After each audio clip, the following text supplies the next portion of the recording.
प्रभात आणि नमस्कार. भावशेखर.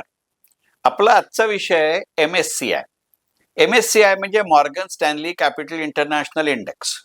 खरं म्हणजे या विषयावरती काही प्रमाणामध्ये आणि एका वेगळ्या संदर्भामध्ये आपण भावशेखरमध्ये चर्चा केली आहे. पण आज तो एका वेगळ्या संदर्भामध्ये विषय पुन्हा घ्यायचं कारण असं की अलीकडच्या काळामध्ये एक बातमी आपल्या देशामध्ये वेगानं पसरतीये आणि खरोखरच ती अभिमानानं पसरावी किंवा पसरवावी अशा पद्धतीची ती बातमी आहे. ती बातमी अशी आहे की MSCI इंडेक्स म्हणजे Morgan Stanley capital international index मध्ये आता भारतीय कंपन्यांना असणारं वेटेज किंवा वेटेड ॲव्हरेज हे चीनपेक्षा जास्त झालेलं आहे. आता मुळातच Morgan Stanley capital international index याची चर्चा आपल्या देशात मी मगाशी म्हटलं तसं त्याच्या इंडेक्समध्ये 7 भारतीय कंपन्यांचा नव्यानं समावेश झालाय. एक कंपनी काढून टाकण्यात आली आहे आणि आधीच असलेल्या 3 कंपन्यांना दिलेलं वेटेड ॲव्हरेज आता वाढवलंय. आणि हे सगळे बदल होत असताना ज्या वेळेला आपल्या 7 भारतीय कंपन्या वाढत होत्या, 3 कंपन्यांचं वेटेज वाढत होतं, त्याचा अत्यंत वाईट आणि थेट परिणाम हा चीनचा झाला. चीनच्या 7 कंपन्या कमी झाल्या आणि तिथे भारताच्या कंपन्या वाढल्या. चीनच्या 3 कंपन्यांचं वेटेड ॲव्हरेज कमी झालं आणि तिथे 3 भारतीय कंपन्यांचं वेटेड ॲव्हरेज वाढलं. अशा पद्धतीनं तिन्ही निकषांवरती की वेटेड ॲव्हरेज म्हणून, कारण आपलं वेटेड ॲव्हरेज आता मॉर्गन स्टॅनली कॅपिटल इंटरनॅशनल मध्ये 22.27% इतकं झालं संपूर्ण भारतीय कंपन्या मिळून. तर चीनचं वेटेड ॲव्हरेज हे 21.58 झालं. हे गणित लक्षात घेतलं पाहिजे. Morgan Stanley capital international index मध्ये साधारणपणे 3,355 शेअर्सचा विचार केला जातो. त्याच्यामध्ये लार्ज स्टॉक कंपन्या असतात, मिडल स्टॉक कंपन्या असतात आणि स्मॉल कॅप कंपन्या असतात. म्हणजे लार्ज, मीडियम आणि स्मॉल या तिन्ही कंपन्यांच्या कॅपिटलनुसार या 3,355 कंपन्या एकत्रितपणानं आहेत. त्याच्यामध्ये 24 वेगवेगळ्या उद्योगातले किंवा 24 वेगवेगळ्या देशातल्या जवळजवळ 85% इतका फ्लोटिंग स्टॉकचा विचार त्या देशातला केला जातो आणि त्यामुळे मॉर्गन स्टॅनली कॅपिटल इंटरनॅशनल इंडेक्सला महत्व असतं. मग ज्या कंपन्यांचा अशा पद्धतीनं नव्यानं समावेश होतो किंवा ज्या कंपन्यांचं त्याच्यामध्ये असलेलं वेटेड ॲव्हरेज वाढतं, त्याचा संकेत असा असतो की आजपर्यंत या कंपन्यांची कामगिरी चांगली होती. आज मितीला या कंपन्यांची कामगिरी चांगली आहे आणि येणाऱ्या काळामध्ये सुद्धा या कंपन्यांची कामगिरी चांगली असेल याची ग्वाही अशा इंडेक्स मधलं त्यांचं वाढतंय वेटेड ॲव्हरेज किंवा त्यांचं त्या क्षेत्रातलं, म्हणजे ते ज्या सेक्टर मधले आहेत, स्टील कंपनी असेल, सिमेंट कंपनी असेल, तर केवळ त्या देशातल्या स्टील क्षेत्राला चांगला संकेत आहे हा तर एक त्यातनं संकेत मिळतोच. त्यातही भारतीय स्टील क्षेत्राला इतर 23 इमर्जिंग मार्केटपेक्षा जास्त चांगले दिवस येतील असाही त्याचा संकेत असतो. आणि या सगळ्या प्रक्रियेमध्ये त्याच्या देशांतर्गत किंवा देशाबाहेरच्या इतर स्टील कंपन्यांच्या तुलनेमध्ये त्या विशिष्ट कंपनीची कामगिरी चांगली असेल असाही संकेत असतो. आणि हा खरं सांगायचं म्हणजे आपल्या देशासाठी वेगळ्या पद्धतीचा विचार करू.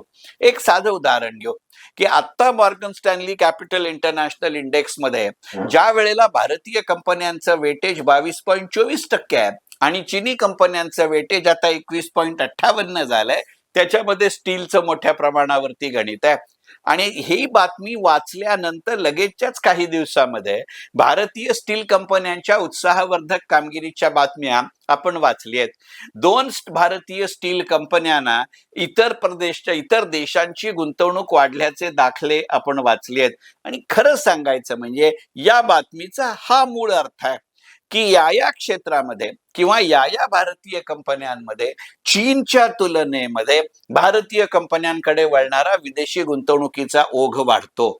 आता ओघ वाढेल याच्यामध्ये असलेल्या 2 पैलूंचा विचार करू आणि म्हणूनच भावशेखरचा विषय MSCI असा आहे. ज्या वेळेला Morgan Stanley capital international index मध्ये एखाद्या कंपनीचा नव्यानं समावेश होतो. मी मगाशी म्हटलं तसं काही महिन्यांपूर्वी 7 भारतीय कंपन्यांचा झालाय. त्या 7 भारतीय कंपन्या कुठच्या, 3चा ज्याचा ॲव्हरेज वाढला त्या कंपन्या कुठच्या, एक भारतीय कंपनी काढून टाकली ती कंपनी कुठची, याची नावनिशिवार चर्चा अगदी काही दिवसांपूर्वी आपण भावशेखरमध्ये केले. त्यामुळे त्याची पुनरुक्ती टाळतो. परंतु ज्या वेळेला अशा पद्धतीने विचार केला जातो त्यावेळेला एकंदरीतच Morgan Stanley capital international index आणि त्याचे निर्माते असा संपूर्ण जगातल्या इन्व्हेस्टेबल सरप्लसला, गुंतवणूक योग्य रकमेला जणू काही संकेत किंवा निर्देश देत असतात की याच्यामध्ये तुम्ही आता जास्त प्रमाणामध्ये गुंतवणूक केली तरी चालेल. याचा परिणाम केवळ जागतिक किंवा आंतरराष्ट्रीय अशा गुंतवणुकीच्या ओघांवरती होतो इतकंच नाही, तर त्या त्या देशांतर्गत जे म्युच्युअल फंड कार्यरत असतात त्याच्यामध्येही त्याचा परिणाम होत असतो. अशा पद्धतीनं म्युच्युअल फंडच्या स्कीम्सचा विचार जरी मॉर्गन स्टॅनली कॅपिटल इंटरनॅशनल इंडेक्समध्ये झालेला नसेल, एक साधं उदाहरण घेऊ की मॉर्गन स्टॅनली कॅपिटल इंटरनॅशनल इंडेक्समध्ये गेल्या काही वर्षांमध्ये ज्या पद्धतीनं भारतीय कंपन्यांचं वेटेड ॲव्हरेज वाढतंय, आता तर ते चीनपेक्षा जास्त झालं, हे आत्ताच्या चर्चेचं निमित्त. याच्यामध्ये संरक्षण विषयक कंपन्यांची चर्चा ही काही प्रमाणामध्ये आहे. यातनं Morgan Stanley capital international index किंवा MSCI इंडेक्स असा संकेत देत राहतं की भारतीय संरक्षण क्षेत्राचा विचार करावा लागेल.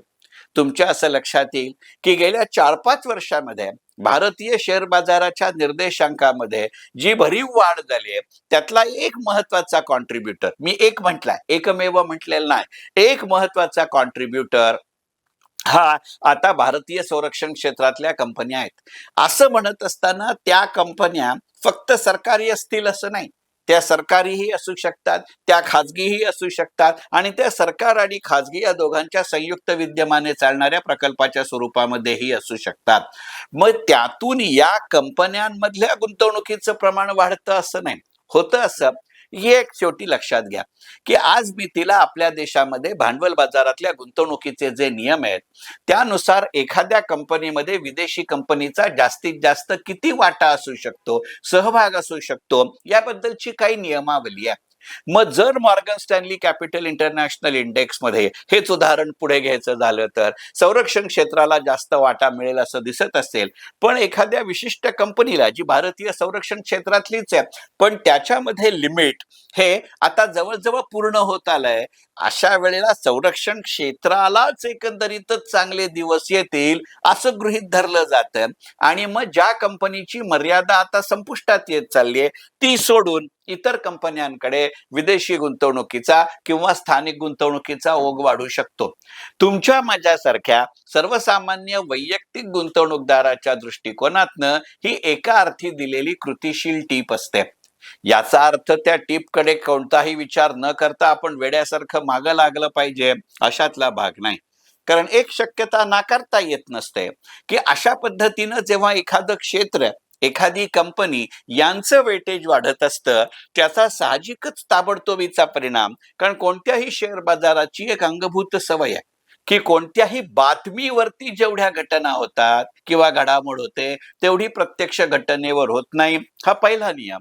आणि दुसरं, कुठच्याही घटनेवर टोकाची, तीव्र टोकाची आणि अगदी ताबडतोब प्रतिक्रिया द्यायची हा शेअर बाजाराचा एक सद्गुण असतो.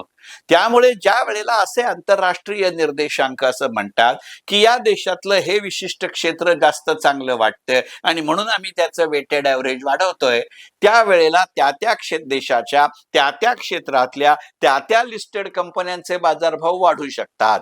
मग अशा वेळेला म्युच्युअल फंडांसारखे, FII सारखे म्हणजे विदेशी वित्त संस्थांसारखे, DII म्हणजे डोमेस्टिक किंवा स्वदेशी वित्त संस्थांसारखे ज्यांच्याकडे आधीचे शेअर आहे ते काही प्रमाणामध्ये प्रॉफिट बुकिंग करतात.